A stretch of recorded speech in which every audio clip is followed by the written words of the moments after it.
Këtë të njëjtën në Pogradec nuk pati qoftë edhe një lëvizje të vetme protestuese me rastin e 1 majit, ditës ndërkombëtare të punëtorëve. Njerëzit për 7 palqefe i janë gëzuar diellit të ngrohtë në shëtitoren e Bregliqenit.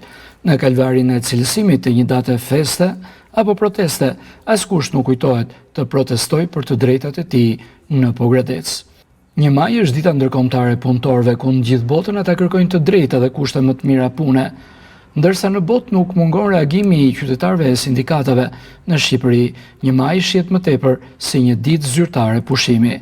Vendimi është marrë në Paris në vitin 1889, gjatë kongresit të dytë ndërkombëtar të Lëvizjes Socialiste, në kujtim të protestës së përgjithshme të punëtorëve në Chicago me 1 maj të vitit 1886.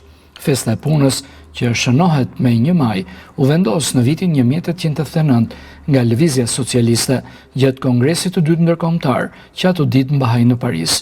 Ideja prelindi për të kujtuar mitingun e sindikatave në sheshin Haymarket në Chicago me 1 maj të vitit 1886, i cili u shënua nga shpërthimi i bombës që shkaktoi vdekjen e më shumë se 10 personave dhe si pasojë u dënuan me varje 4 drejtuesish sindikatash.